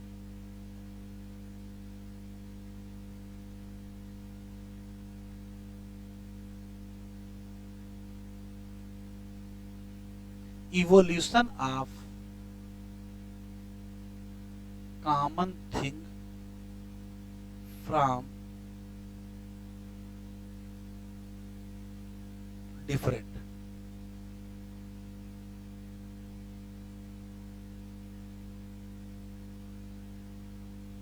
एग्जाम्पल से समझ में आएगा।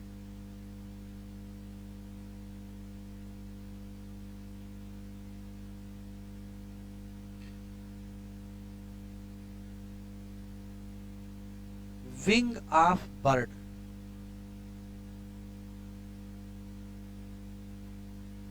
और wing of insect, ये कहां से इवॉल्व हुए? Evolve from four limb. और ये कहां से इवॉल्व हुई? Evolve from thoracic segment. तो इन दोनों का बनना किसका एग्जाम्पल है? इन दोनों का बनना कन्वर्जेंट। और एग्जाम्पल एक लिख लेते हैं।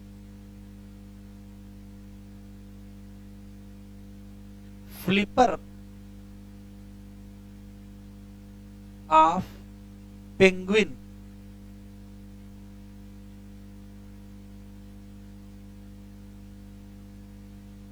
और फ्लिपर ऑफ डॉल्फिन। डॉल्फिन कहो चाहे व्हेल, कोई दिक्कत नहीं, बात एक ही है। डॉल्फिन में भी फोर लिम्ब से बने, व्हेल में फोर लिम्ब से बने। ये कहां से आए हैं? ये बने हैं विंग से। और ये कहां से आए? फोर लिम्ब से। ठीक।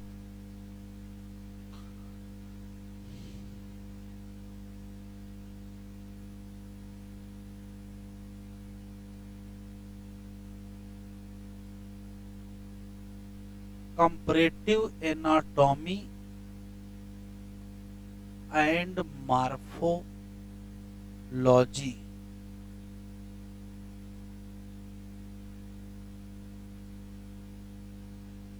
पढ़ के हमको तीन प्रकार के आर्गन मिलेंगे। एक मिलेंगे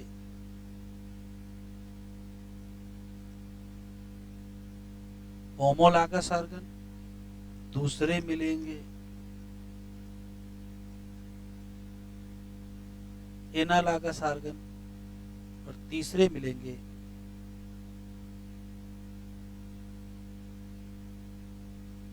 वेस्टिजियल आर्गन।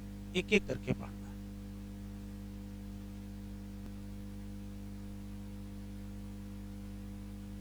होमोलॉगस आर्गन, या इसको होमोलॉगी भी कहते हैं।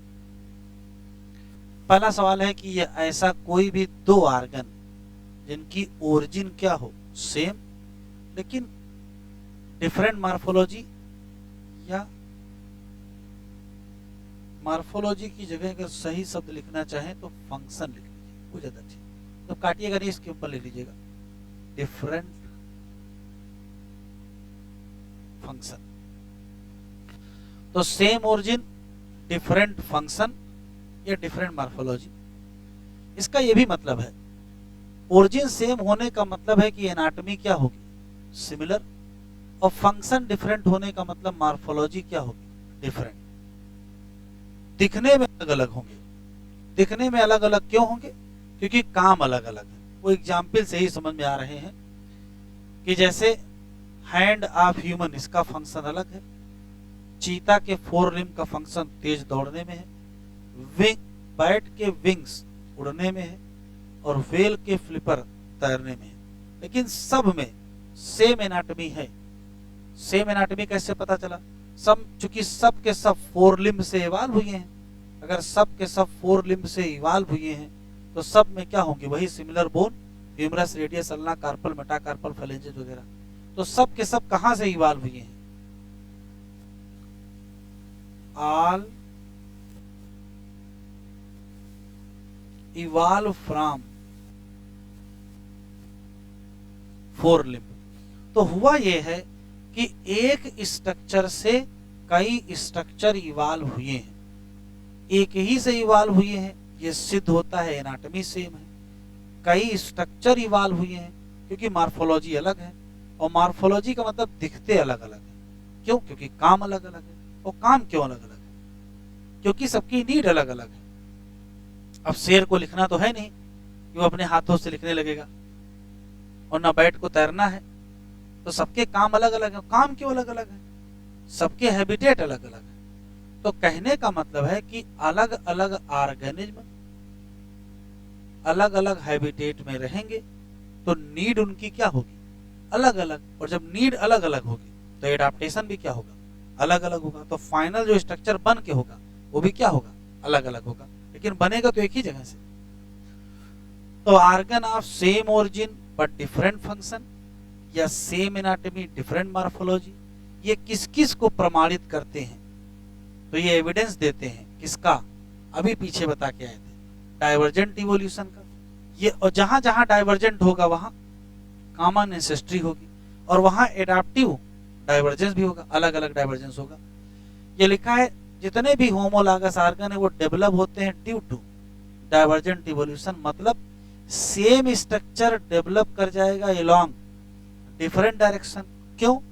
Due to adaptation to different need in different habitat. बढ़िया एग्जाम्पल यही है, hand of human, 4 limb of cheetah, wing of bat, flipper of whale, ये सब मैमल हैं, और सब के सब स्ट्रक्चर कहां से इवॉल्व हुए हैं? 4 लिम्ब। सब में एनाटॉमी क्या है? सेम, क्योंकि सब में बोन सेम। दूसरा एग्जाम्पल ये स्पेशल याद रखिएगा, विंग ऑफ बैट और विंग ऑफ बर्ड।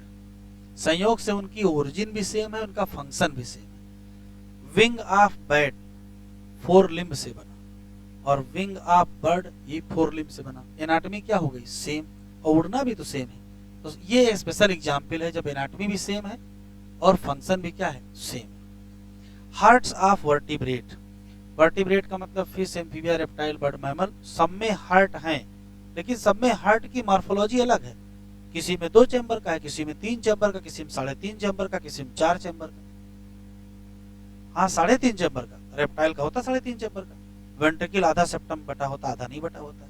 तो कहने का मतलब है कि एनाटॉमी तो सेम होगी ना, लेकिन बाहर से मार्फोलॉजी तो दिख रही है वो अलग अलग है। ऐसे ही ब्रेन का हाल है। वर्टिब्रेट में ब्रेन है, फिश में भी ब्रेन है, एम्फीबिया में भी, रेप्टाइल में, बर्ड में, मैमल में। बेसिक स्ट्रक्चर सेम है, लेकिन दिखने में क्या है? अलग अलग है। तो ये भी होमोलॉगस हो गया। और ये बहुत बढ़िया है, बोगनविलिया का जो कांटा है, थॉर्न, और कुकरबिट का जो टेंड्रिल है, इधर देखो, ये है स्टेम, यहां लगी है लीफ, और ये है बड। इस बड को कहते हैं एक्सिलरी बड। बोगनविलिया ने क्या किया? अपनी एक्सिलरी बड से बना लिया कांटा, ये बन गया, ये थॉर्न है, ठीक है। लेकिन वही कुकरबिट ने कहा नहीं, हम क्या बनाएंगे? टेंड्रिल। तो एक ही स्ट्रक्चर से 2 अलग अलग स्ट्रक्चर बने। एक्सिलरी बड ने ही क्या बना लिया? टेंड्रिल। किसमें? और इसी एक्सिलरी बड ने बना लिया क्या? थॉर्न। किसमें? बोगनविलिया। तो ये दोनों स्ट्रक्चर आपस में क्या हो जाएंगे? तो आंसर देंगे होमोलॉगस। होमोलॉगस में इतना सब क्वेश्चन है। Homologous organ, organ of same origin different function है, सेम एनाटॉमी डिफरेंट मॉर्फोलॉजी है। होमोलॉगस ऑर्गन या होमोलॉगी क्या क्या क्या एविडेंस देती है? तो 3 एविडेंस देती है। पहला डाइवर्जेंट इवोल्यूशन, दूसरा कॉमन एंसेस्ट्री, तीसरा एडाप्टिव कन्वर्जेंस की डाइवर्जेंस। ये कैसे बने हैं? डाइवर्जेंट इवोल्यूशन से बने हैं। कैसे बने हैं? सेम स्ट्रक्चर अलग अलग डायरेक्शन में डेवलप हो गया। क्यों? एडाप्टेशन अलग था, नीड अलग थी, क्योंकि हैबिटेट अलग था। बढ़िया एग्जाम्पल ये है हैंड ऑफ ह्यूमन वगैरह का। बाकी सारे एग्जाम्पल याद रखेंगे। ऐसे ही हेडिंग डालेंगे एनालॉगस ऑर्गन और जो लिख रहे हैं उसे लिख डालेंगे एनालॉगस ऑर्गन। फिक्स क्वेश्चन है, ऐसा जिनकी ओरिजिन क्या हो डिफरेंट लेकिन फंक्शन क्या हो सेम। ओरिजिन डिफरेंट होने का मतलब ही है एनाटॉमी डिफरेंट है, और फंक्शन सेम होने का मतलब है मॉर्फोलॉजी डिफरेंट। एनाटॉमी अगर डिफरेंट है तो नो कॉमन एंसेस्टर। इसी नाते जब कभी हम एनालॉगस ऑर्गन की बात करते हैं तो डिफरेंट स्ट्रक्चर से एक जैसी चीजें बनेंगी, और डिफरेंट स्ट्रक्चर से अगर एक जैसी चीजें बन गई इसका मतलब कौन सा इवोल्यूशन, कन्वर्जेंट। तो ये एविडेंस देगा कन्वर्जेंट इवोल्यूशन का, ये देगा कि कॉमन एंसेस्ट्री नहीं मतलब डिफरेंट एंसेस्ट्री है, और ये एडाप्टिव कन्वर्जेंस है। कैसे, वो यहां समझ में आएगा। एनालॉगस ऑर्गन डेवलप होते हैं ड्यू टू कन्वर्जेंट इवोल्यूशन, मतलब अलग अलग स्ट्रक्चर इवाल्व होते हैं सेम फंक्शन के लिए। अब अलग अलग स्ट्रक्चर सेम फंक्शन के लिए क्यों इवाल्व होंगे, तो हुआ ये है कि सिमिलर एडाप्टेशन हुआ है या similar adaptive feature in different organism. अलग अलग ऑर्गेनिज्म ने एक जैसा एडाप्टेशन किया है। क्यों किया है, क्योंकि सिमिलर हैबिटेट। देखो पेंगुइन एक बर्ड है, उसको उठा के पानी में फेंक दिया गया, और डॉल्फिन एक मैमल है, उसको उठा के पानी में फेंक दिया गया। अब दोनों पानी में है तो हैबिटेट क्या हो गया सेम, तो नीड भी क्या हो गई सेम, तो डिमांड एक जैसी है तो एडाप्टेशन सेम करना पड़ेगा। तो पेंगुइन ने कहा हमारे पास क्या है विंग्स, हम उन्हीं का इस्तेमाल करेंगे, क्या बना लेंगे फ्लिपर बना लेंगे। लेकिन डॉल्फिन के पास विंग तो है नहीं, तो डॉल्फिन ने कहा हमारे पास 4 लिम्ब ही है, हम उन्हीं का इस्तेमाल फ्लिपर के तरीके से करेंगे। तो अलग अलग ऑर्गेनिज्म में तो अलग अलग स्ट्रक्चर का एक जैसा इस्तेमाल किया, और जैसे डिफरेंट स्ट्रक्चर एक जैसे काम करेंगे वैसे कौन सा इवोल्यूशन कन्वर्जेंट हो जाएगा। तो लाइन इंपॉर्टेंट है, develop due to convergent evolution that is different structure evolve for same function, मतलब similar adaptive feature in different organism in similar habitat. अब एग्जांपल देखो, विंग्स ऑफ बटरफ्लाई और विंग्स ऑफ बर्ड, इसका best example है। Butterfly का मतलब insect, यहां कुछ भी लिख सकते हैं। इन लोगों ने थोरेक्स से विंग बनाए और इन लोगों ने 4 लिम्ब से अलग अलग जगह बनाए, ये भी बढ़िया एग्जांपल है। Flipper of penguin and flipper of dolphin, penguin है बर्ड, डॉल्फिन है मैमल, इन्होंने अपने 4 कहां से विंग से इन्होंने बना लिया, और इन्होंने कहां से बना लिया 4 लिम्ब से, अलग अलग से बनाए। फिर एक एग्जांपल नया, फ्लिप को फ्लिपर ऑफ व्हेल से, बात तो वही है भाई, ये मैमल तो सेम एक जगह रहेगा। आइज ऑफ मैमल और आइज ऑफ ऑक्टोपस बहुत आ चुका है, क्या दोनों का फंक्शन सेम है, ओरिजिन लेकिन अलग होगी, स्ट्रक्चर बिल्कुल अलग होगी। ये नया एग्जाम्पल आ गया, एनसीईआरटी में दिया नहीं लेकिन एग्जाम में आया है। लंग्स ऑफ ह्यूमन और गिल्स ऑफ प्राण तुलना कर दिया, तो देखो स्ट्रक्चर तो जमीन आसमान का अलग होगा, स्ट्रक्चर बहुत अलग है, काम में लेकिन अंतर नहीं है। काम जो इनका है वही काम उनका है, काम एक जैसा, तो फिर क्या हुआ सिमिलर फंक्शन अगर आपको मिल रहा है तो एनाटॉमी डिफरेंट है, इसका मतलब है कि वो क्या है एनालॉगस है। तो ये एनालॉगस का बढ़िया एग्जाम्पल है। ये प्लांट का एग्जाम्पल, एक प्लांट का वहां एग्जाम्पल था, एक प्लांट का यहाँ है। देखो स्वीट पोटैटो शकरकंद वास्तव में रूट है, और जो पोटैटो है वास्तव में स्टेम। दोनों का काम क्या है, दोनों का काम है स्टोरेज, बोथ स्टोर फूड, दोनों फूड स्टोर कर रहे हैं, लेकिन एक रूट का मॉडिफिकेशन एक स्टेम का। तो दिखने में एक जैसे है ना, दिखने में एक जैसे हैं लेकिन हकीकत में क्या है अलग ही है, तो क्या हो गए एनालॉगस। तो एक प्लांट का वो याद रखिएगा, thorn of bougainvillea and tendril of cucurbita, और एक ये याद रखिएगा sweet potato and potato. NCERT खोलो,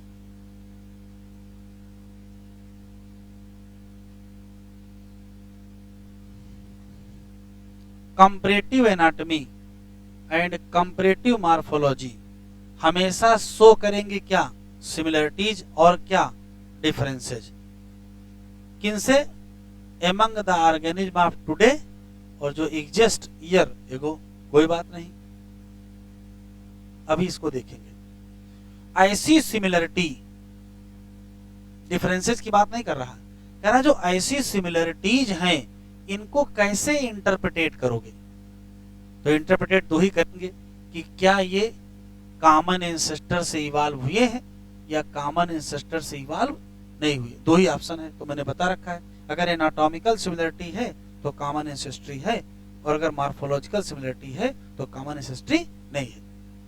एग्जाम्पल दिया, व्हेल, बैट, चीता, ह्यूमन, सब क्या है, mammal.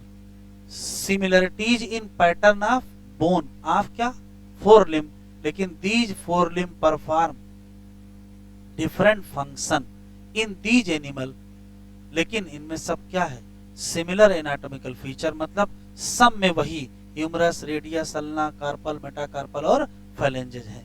Hence in these animal same structure develop along different direction due to adaptation to different need. ये सच एग्जाम में लाइन आने वाली बहुत इंपॉर्टेंट है, और ये है क्या, ये स्पष्ट डाइवर्जेंट इवोल्यूशन है।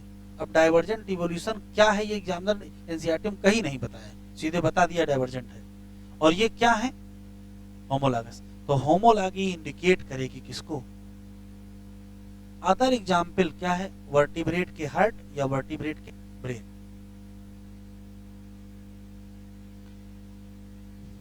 इन प्लांट्स थॉर्न किसका, बॉगनविलिया, और टेंड्रिल किसका, कुकुरबिटा, ये भी किसको रिप्रेजेंट करते हैं, होमोलॉगी बहुत इंपॉर्टेंट है, बेस्ड ऑन। जबकि अगर एनालॉगी की बात करोगे बिल्कुल एग्जैक्टली क्या मिलेगा, अपोजिट, वो कन्वर्जेंट इवोल्यूशन मिलेगा। कह रहा विंग्स ऑफ बटरफ्लाई मतलब इंसेक्ट और विंग्स ऑफ बर्ड दिखते एक जैसे हैं, काम एक जैसा है, लेकिन नॉट एनाटॉमिकल स्ट्रक्चर, लेकिन परफॉर्म करते हैं क्या, सिमिलर फंक्शन। तो अगर सिमिलर फंक्शन परफॉर्म करेंगे तो क्या कहोगे, ये रिजल्ट किसका है, कन्वर्जेंट इवोल्यूशन। इवोल्यूशन में क्या होता है, तो लिखा है डिफरेंट स्ट्रक्चर इवॉल्व करते हैं, किसके लिए, सेम फंक्शन, और इसी नाते आपस में उनकी क्या होती है, सिमिलरिटी। कौन सी, एनाटॉमिकल की मॉर्फोलॉजिकल, ये मॉर्फोलॉजिकल सिमिलरिटी होती है। Other example of analogy are eyes of octopus and eyes of mammal, flipper of penguin and flipper of dolphin। One can say हम कह सकते हैं, बहुत इंपॉर्टेंट लाइन है क्या,